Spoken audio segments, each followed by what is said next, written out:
The head of Russia's Ministry of Foreign Affairs, Sergei Lavrov, is once again facing the threat of dismissal. He is being accused of huge losses on the front lines that could have been avoided. This was reported by the Telegram channel Kremlin Putin, citing a source in the Kremlin. According to this source, Sergei Viktorovich has recently become not very diplomatic in his public statements. I understand his position, but this approach may no longer work. Citing a source, the Kremlin Putin writes that many people actually like Lavrov's bluntness, including when it comes to negotiations about ending the war in Ukraine. According to another source who supports the Kremlin negotiator Kirill Dmitriev and his associates continue to push for Lavrov's resignation. In the fall, they tried not only to replace the foreign minister, but also to send Lavrov to prison for treason. At that time, Sergei Viktorovich managed to keep his position, but now a new attack against him is beginning, the publication writes. In their opinion, Lavrov is a diplomat of the old school, and his approaches no longer work very well. We will personally convey to Vladimir Vladimirovich our thoughts on why it is absolutely necessary to remove this minister. Rumors about the resignation of the head of the Russian Foreign Ministry first appeared in November 2025. The media cited the failure of the summit between Donald Trump and Putin as the reason for his removal from office. The Financial Times wrote, Lavrov's stance during his brief meeting and subsequent phone conversation with U.S. Secretary of State Marco Rubio was so uncompromising and unyielding that it caused surprise in Washington and led to the cancellation of the planned leaders' meeting in Budapest. To dispel the rumors, the Russian diplomat had to offer explanations. The memorandum mentioned by the Financial Times journalists is a so-called non-paper, not an official document, but rather an entirely unofficial draft. Lavrov's absence from the Security Council meeting, when Putin was discussing the prospect of resuming full-scale nuclear tests, only added fuel to the fire at the time. The world is holding its breath in anticipation. Could the end really be near? Volodymyr Zelensky made a sensational statement that has echoed through all the world's capitals.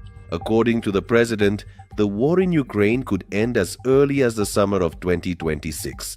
But don't celebrate just yet. This scenario comes with strict conditions, and if they aren't met, this chance could turn into yet another round of endless bloodshed. What exactly should happen in the next 3 months? What ultimatum is Kiev preparing for the Kremlin, and what role does Trump's plan play in this? Today we will analyze every word of the president piece by piece. Is this a victory scenario or a forced compromise? Watch to the end to understand what kind of world we will wake up in 6 months. Let's go! Well, more details in our material. You are on the Glavred channel. I'm your host Evgeny Serov. Like and subscribe to the channel. According to recent reports, Zelensky has identified 3 key factors that can effectively halt the momentum of the Russian war machine before the summer heat arrives. The first and most important of these is a nuclear umbrella or full NATO membership. The president says directly, without firm security guarantees, any peace will only be a pause for Putin. Ukraine is demanding an invitation to the alliance or an equally strong agreement with the United States right now. The second is technological superiority. This means large-scale deliveries of long-range missiles and air defense systems, which should finally close the skies and destroy the enemy's logistics in Crimea and Donbass. The third is Western unity around the peace formula.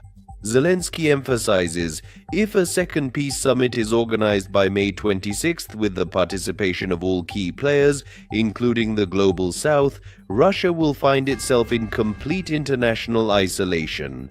It is precisely this diplomatic fist that should force Moscow to come to the negotiating table, not on its own terms.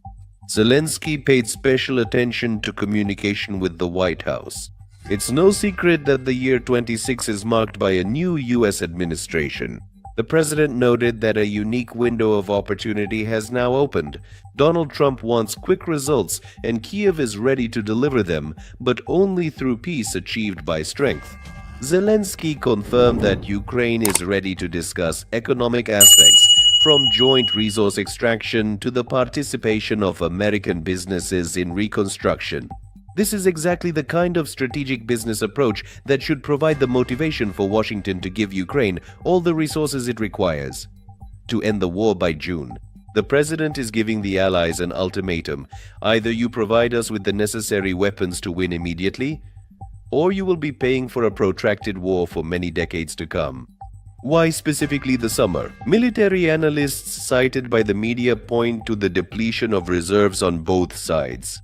By May or June, the Russian offensive potential that we are currently seeing in the Pokrovsk and Kurakov directions will inevitably decline due to colossal losses. Zelensky understands. If by that time the Ukrainian armed forces receive a sufficient number of drones and fresh brigades trained in the West, the situation at the front could change dramatically. This is not about frontal assaults, but about creating conditions in which holding the occupied territories will become impossible for Russia. The goal is to force the Kremlin into a gesture of goodwill by destroying their economy and army. The summer deadline is the moment when Putin will have to choose either the collapse of the regime or the withdrawal of troops.